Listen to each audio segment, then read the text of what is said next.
ಕಾಲದಲ್ಲಿ ಸರ್ಕಾರಿ ಶಾಲೆಗಳೆಂದರೆ ಮೂಗು ಮುರಿಯುವ ಪೋಷಕರೇ ಹೆಚ್ಚು. ಹೀಗಿರುವಾಗ ಈ ಶಾಲೆಗೆ ಸುಮಾರು 80 ಮಕ್ಕಳು ವಿದ್ಯಾಭ್ಯಾಸ ಮಾಡ್ತಿದ್ದಾರೆ. ಆದರೆ ಈ ಶಾಲೆಯ ಕಟ್ಟಡ ಇಂದೋ ನಾಳೆಯೋ ಬೀಳುವ ಹಂತಕ್ಕೆ ಬಂದು ತಲುಪಿದೆ.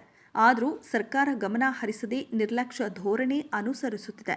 ಹೌದು, ತುಮಕೂರು ಜಿಲ್ಲೆಯ ಕೊರಟಗೆರೆ ತಾಲೂಕಿನ ನೀಲಗೊಂಡನಹಳ್ಳಿ ಗ್ರಾಮ ಪಂಚಾಯಿತಿ ವ್ಯಾಪ್ತಿಯ ದೊಡ್ಡಪಾಲನಹಳ್ಳಿ ಗ್ರಾಮದ ಸರ್ಕಾರಿ ಹಿರಿಯ ಪ್ರಾಥಮಿಕ ಶಾಲೆಯಲ್ಲಿ ಸುಮಾರು 80 ಮಕ್ಕಳು ವಿದ್ಯಾಭ್ಯಾಸ ಮಾಡ್ತಿದ್ದಾರೆ. ಆದರೆ ಇರುವುದು 2 ಕೊಠಡಿ. ಒಂದು ಕೊಠಡಿಯಲ್ಲಿ ನಲಿ ಕಲಿ ಇದ್ರೆ ಇನ್ನೊಂದು ಕೊಠಡಿಯಲ್ಲಿ 4ನೇ ತರಗತಿಯ 7ನೇ ತರಗತಿಯವರೆಗೆ ವಿದ್ಯಾರ್ಥಿಗಳು ಕಲಿತಿದ್ದಾರೆ. ಆದರೆ ಈ ಪಾಠ ಯಾರಿಗೆ ಎಂಬುದು ಮಾತ್ರ ತಿಳಿಯದ್ದಾಗಿದೆ ವಿದ್ಯಾರ್ಥಿಗಳಿಗೆ. ನಾನು ಸರ್ಕಾರಿ ಹಿರಿಯ ಪ್ರಾಥಮಿಕ ಪಾಠಶಾಲೆ ದೊಡ್ಡಪಾಲನಹಳ್ಳಿ ಸ್ಕೂಲ್ನ ಮುಖ್ಯೋಪಾಧ್ಯಾಯ ಮಾತನಾಡ್ತಿರೋದು. ನಮ್ಮ ಶಾಲೆಯಲ್ಲಿ 80 ವಿದ್ಯಾರ್ಥಿಗಳು 1ರಿಂದ 7ನೇ ತರಗತಿಯವರೆಗೂ ವಿದ್ಯಾಭ್ಯಾಸ ಮಾಡ್ತಿದ್ದಾರೆ. 4 ಟೀಚರ್ಸ್ಗಳು ಕೆಲಸ ಮಾಡ್ತಿದ್ದೇವೆ. ಆದರೆ ನಮ್ಮ ಶಾಲೆಯಲ್ಲಿ ಒಟ್ಟು 7 ಕೊಠಡಿಗಳಿದ್ವು. ತುಂಬ ಶಿಥಿಲಾವಸ್ಥೆಯಲ್ಲಿರ್ತಕ್ಕಂಥ ಕೊಠಡಿಗಳು ಅಪಾಯ ಸ್ಥಿತಿಯಲ್ಲಿದ್ದರಿಂದ PWD ಇಲಾಖೆಗೆ ಅರ್ಜಿಯನ್ನು ಕೊಡೋದ್ರ ಮೂಲಕ ಈಗ 2 ಕೊಠಡಿಗಳು ಡೆಮಾಲಿಷ್ ಆಗಿದ್ದಾವೆ. ಮತ್ತು ಇನ್ನು 2 ಕೊಠಡಿಗಳು ತುಂಬ ಅಪಾಯದ ಅಂಚಿನಲ್ಲಿದ್ದಾವೆ. ಯಾವಾಗ ಬೀಳ್ತವೆ ಅಂತಕ್ಕಂಥದ್ದು ಗೊತ್ತಿಲ್ಲ. ಇನ್ನು ಉಳಿದಂತೆ ನಮ್ಮ ಶಾಲೆಯಲ್ಲಿ ಇನ್ನು 3 ಕೊಠಡಿಗಳು ಮಾತ್ರ ಸುಸ್ಥಿತಿಯಲ್ಲಿದ್ದಾವೆ. ಅದರಲ್ಲಿ ಒಂದು ಆಫೀಸ್ ರೂಮ್ ಆಗಿ ಬಳಸ್ಕೊಳ್ತಿದ್ದೇವೆ. ಒಂದನ್ನು 1ರಿಂದ 3ನೇ ತರಗತಿ ನಲಿಕಲಿ ಮಕ್ಕಳಿಗಾಗಿ ಒಂದನ್ನು ರಿಸರ್ವ್ ಮಾಡ್ಕೊಂಡಿದ್ದೇವೆ.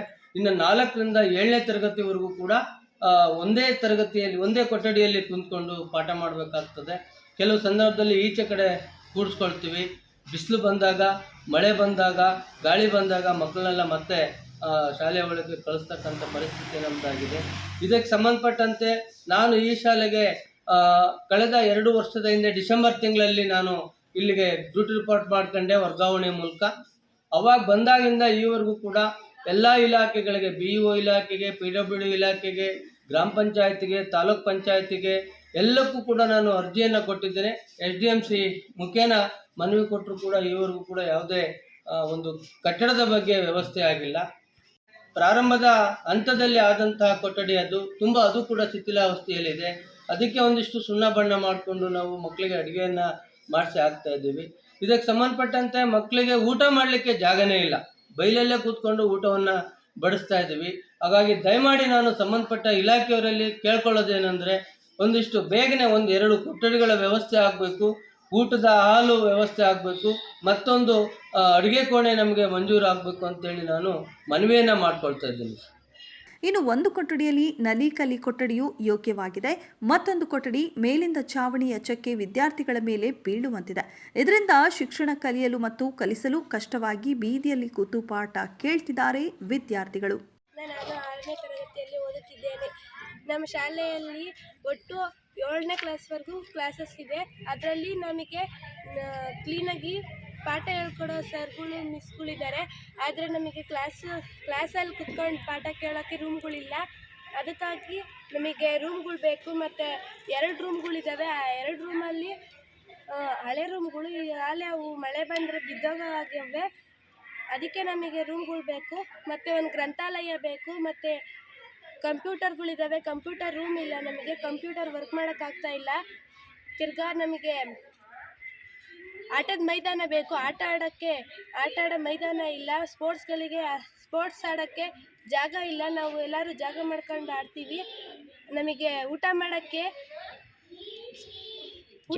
ಬಿಸಿ ಊಟದ ಇರ್ತತೆ. ತಿರ್ಗಾ ಧೂಳು ಬಂದರೆ ಊಟ ಮಾಡೋಕ್ಕೆ ತಟ್ಟೆ ಒಳಗೆಲ್ಲ ಧೂಳು ಬೀಳ್ತತೆ. ನಾವು ಊಟ ಎಲ್ಲ ತಗೊಂಡೋಗಿ ಮುಸುರೆಗೆ ಹಾಕ್ತೀವಿ. ನಮಗೆ ಊಟ ಮಾಡೋಕ್ಕೆ ಒಂದು ಕೊಠಡಿ ಬೇಕು. ಕೊಠಡಿ ಕಟ್ಟಿಸ್ಕೊಂಡು ಕೊಡ್ರಿ. ತಿರ್ಗಾ ನಮಗೆ 6ನೇ ಕ್ಲಾಸು ಮತ್ತು 4ನೇ ಕ್ಲಾಸು ಚೆನ್ನಾಗಿ ಕುತ್ಕೊಂತೀವಿ. ನಮ್ಮ ಶಾಲೆಯಲ್ಲಿರೋದು 4 ರೂಮಲ್ಲಿ ಒಂದು ನಲಿಕಲಿ ರೂಮು, ಮತ್ತು ಇನ್ನೊಂದು 7th ರೂಮು, ಮತ್ತು ಇನ್ನೊಂದು 4th ರೂಮಲ್ಲಿ ಫುಲ್ಲು ಅದು ಮಳೆ ಬಂದರೆ ಬಿದ್ದೋಗ್ತದೆ. ಮತ್ತು ಒಂದು ಆಫೀಸ್ ರೂಮು, ಅಲ್ಲಿ ಕುತ್ಕೊಂಡು ಪಾಠ ಕೇಳೋಗಿಲ್ಲ. ನಾವು 7th ರೂಮ್ ಮುಂದೆ ಕುತ್ಕೊಂಡು ಪಾಠ ಕೇಳ್ತೀವಿ. ದಯವಿಟ್ಟು ನಮಗೆ ರೂಮ್ಗಳನ್ನ ಕಟ್ಟಿಸ್ಕೊಂಡು ಕೊಡ್ರಿ.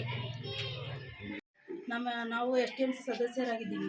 ಇಲ್ಲಿ ಕೊಠಡಿಗಳ ಕೊರತೆ ಇರೋದ್ರಿಂದ 80 ಜನ ಮಕ್ಕಳನ್ನ ಕುಂಡಿಸ್ಕೊಂಡು ಪಾಠ ಮಾಡೋಕ್ಕೆ ಸ್ವಲ್ಪ ಕಷ್ಟ ಆಗ್ತಾಯಿದೆ. 4 ಜನ ಟೀಚರ್ಸ್ಗಳಿದ್ದಾರೆ. ಒಂದು ಆಫೀಸ್ ರೂಮು, ಒಂದು ನಲಿಕಲಿ ರೂಮ್ ಇದೆ. ಈಗ ಇನ್ನು ಮಿಕ್ಕಿ ಬಾಕಿ ಹುಡುಗರನ್ನ 2 ರೂಮಲ್ಲಿ ಮಾತ್ರ ಇಟ್ಕೊಂಡು ಕೆಲಸ ಸ್ಕೂಲ್ ಮಾಡಬೇಕಾಗ್ತೈತೆ. ಅದರಿಂದ ಒಂಚೂರು ಕೊಠಡಿ ಕೊರತೆ ಇರೋದ್ರಿಂದ ಯಾರೂ ಗಮನ ಹರಿಸ್ತಾ ಇಲ್ಲ. ಅದರಿಂದ ಒಂದು ಸ್ವಲ್ಪ ಕೇರ್ ತೊಗೊಂಡು ಮಾಡಬೇಕಾಗಿತ್ತು ಸರ್. ಬೀದಿಯಲ್ಲಿ, ಬಿಸಿಲಲ್ಲಿ, ಧೂಳಿನಲ್ಲಿ ವಿದ್ಯಾರ್ಥಿಗಳು ವಿದ್ಯಾಭ್ಯಾಸ ಮಾಡ್ತಿದ್ದಾರೆ. ಈ ಶಾಲೆಯ ಕಟ್ಟಡ ನಿರ್ಮಾಣ ಮಾಡಿಕೊಡಲು ಸಂಬಂಧಪಟ್ಟ ಗ್ರಾಮ ಪಂಚಾಯಿತಿಯಿಂದ ಶಾಸಕರವರೆಗೂ ಅರ್ಜಿ ಸಲ್ಲಿಸಿದ್ದಾರೆ ಶಾಲಾ ಸಮಿತಿ. ಆದರೆ ಯಾವ ಪ್ರಯೋಜನವೂ ಆಗಲಿಲ್ಲ ಎನ್ನುತ್ತಾರೆ ಶಾಲಾ ಸಮಿತಿ ಅಧ್ಯಕ್ಷ. ಹಿರಿಯ ಪ್ರಾಥಮಿಕ ಪಾಠಶಾಲೆ ದೊಡ್ಡಪನಹಳ್ಳಿ. ನಮ್ಮ ಶಾಲೆಯಲ್ಲಿ 4 ಜನ ಶಿಕ್ಷಕರಿದ್ದಾರೆ ಮತ್ತು 80 ಜನ ಹುಡುಗರಿದ್ದಾರೆ. ಪಾಠ ಮಾಡೋಕ್ಕೆ ನಮಗೆ ಕಟ್ಟಡಗಳು ವ್ಯವಸ್ಥೆ ಇಲ್ಲ. ಬರೀ 3 ಇದ್ದಾವೆ. 3ರಲ್ಲಿ ಒಂದು ಆಫೀಸ್ ರೂಮ್ ಇದೆ, 2 ಇದ್ದಾವೆ. ಇನ್ನು 2ರಲ್ಲಿ ನಲಿಕಲಿ ರೂಮ್ ಬಂದಿದೆ. ಇನ್ನು 5ರಿಂದ 7ರವರೆಗೂ ಒಂದೇ ರೂಮಲ್ಲಿ ಪಾಠ ಮಾಡಬೇಕು. ನೆಕ್ಸ್ಟು ವಿವರಣೆ ಕೊಡಬೇಕು ಅಂತ ತಿರ್ಗಿ ಬಂದು ಬೈಲಲ್ಲಿ ಕೂರಿಸಿ ಪಾಠ ಮಾಡೋಂಥ ವ್ಯವಸ್ಥೆ ನಮ್ಮ ಸ್ಕೂಲಲ್ಲಿದೆ. ಸಂಬಂಧಪಟ್ಟ ಅಧಿಕಾರಿಗಳಿಗೆಲ್ಲ ಕೊಟ್ಟಿದ್ದಾಗಿದೆ, ಆದರೂ ಏನು ಕ್ರಮ ತಗೊಂಡಿಲ್ಲ ಸರ್. ಇಲ್ಲಿನ STMC ಅಧ್ಯಕ್ಷರು DC ಸಿದ್ಧಗಂಗರಾಜು ಅಂತ. ನನ್ನ ಹೆಸರು ಕಿರಣ್ ಕುಮಾರ್ ಅಂತ ಹೇಳಿ, ನಾನು ಇದೇ ದೊಡ್ಡಪನಹಳ್ಳಿ ಗ್ರಾಮದ ಗ್ರಾಮ ಪಂಚಾಯಿತಿ ಸದಸ್ಯ ಹಾಗೂ ಈ ಶಾಲೆ ನಮ್ಮ ದೊಡ್ಡಪನಹಳ್ಳಿ ಏನು ಸರ್ಕಾರಿ ಹಿರಿಯ ಪ್ರಾಥಮಿಕ ಪಾಠಶಾಲೆಯ ಒಂದು ಹಳೆಯ ವಿದ್ಯಾರ್ಥಿ ಕೂಡ ನಾನು.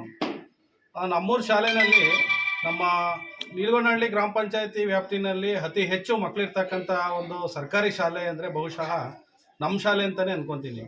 ಸುಮಾರು 80 ಜನ ಮಕ್ಕಳು ಈ ಶಾಲೆಯಲ್ಲಿ ಓದ್ತಾ ಇದ್ದಾರೆ. 80 ಜನ ಮಕ್ಕಳಿಗೆ ಕೇವಲ ಮೂರು ಕೊಠಡಿ ಇದ್ದಾವೆ. 3 ಕೊಠಡಿನಲ್ಲಿ 1 ಕೊಠಡಿ ನಲಿಕಲಿಗೆ ಬಳಸ್ಕೊತಾ ಇದ್ದಾರೆ, ಇನ್ನೆರಡು ಕೊಠಡಿ ಉಳಿಯುತ್ತೆ. ಇನ್ನೆರಡು ಕೊಠಡಿಗೆ ಅಲ್ಲಿಗೆ 7ನೇ ತರಗತಿ ಇರೋದ್ರಿಂದ ಟೋಟಲ್ 80 ಜನ ಮಕ್ಕಳಿರೋದ್ರಿಂದ ನಲಿಕಲಿ 3ನೇ ಕ್ಲಾಸ್ ತನಕ ಆದರೆ ಇನ್ನೂ 5 ತರಗತಿಗಳು ಉಳಿತವೆ. 5 ತರಗತಿಗಳನ್ನ 2 ಕೊಠಡಿಗಳಿಗೆ ಡಿವೈಡ್ ಮಾಡಿಕೊಂಡ್ರು ಕೂಡ ಉಳಿದ ತರಗತಿಗಳನ್ನ ನಮ್ಮ ಶಾಲೆಯ ಹೊರಾಂಗಣದಲ್ಲಿ ಪಾಠ ಮಾಡ್ತಾ ಇದ್ದಾರೆ. ಇದಕ್ಕೆ ಸಂಬಂಧಪಟ್ಟಂತೆ ಮುಖ್ಯೋಪಾಧ್ಯಾಯರು ನನಗೆ ತುಂಬ ಸರಿ ಹೇಳಿದ್ರು. ನಾವು ಕೂಡ ಸಂಬಂಧಪಟ್ಟ ಇಲಾಖೆಗಳಿಗೆ ಮತ್ತು ಅಧಿಕಾರಿಗಳಿಗೆ ರಿಕ್ವಿಸಿಷನ್ ಕೊಟ್ಟಿದ್ದೀವಿ, ಆದರೆ ಏನು ಪ್ರಯೋಜನ ಆಗಿಲ್ಲ ಇಲ್ಲಿವರೆಗೂ ಕೂಡ.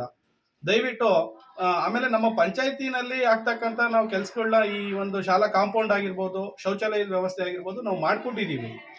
ಕೊಠಡಿಗಳು ಒಂದು ಉದ್ಯೋಗ ಖಾತ್ರಿಗೆ ಬರಲ್ಲ ಅನ್ನೋ ಉದ್ದೇಶದಿಂದ ನಾವು PWD ಇಲಾಖೆಗೂ ಕೂಡ ಅರ್ಜಿ ಕೊಟ್ಟಿದ್ದೀವಿ, ಎಲ್ಲರಿಗೂ ಕೊಟ್ಟಿದ್ದೀವಿ. ಆದರೂ ಕೂಡ ಇಲ್ಲಿವರೆಗೂ ಕೂಡ ಯಾರೂ ಕೂಡ ಇತ್ತ ಗಮನ ಹರಿಸಿಲ್ಲ.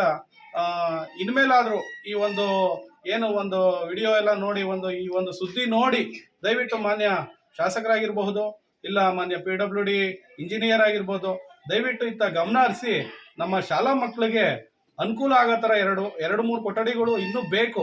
ಯಾಕೆಂದರೆ ಹಳೆಯವು 2 ಇನ್ನೂ ಕೊಠಡಿಗಳಿದ್ದಾವೆ, ಅವಾಗಲೇ ಶಿಥಿಲಾವಸ್ಥೆಯಲ್ಲಿದ್ದಾವೆ. ಚೆನ್ನಾಗಿರೋ ರೂಮ್ಗಳು ಅಂದರೆ ಎರಡೇ ಕೊಠಡಿಗಳಿರೋದು.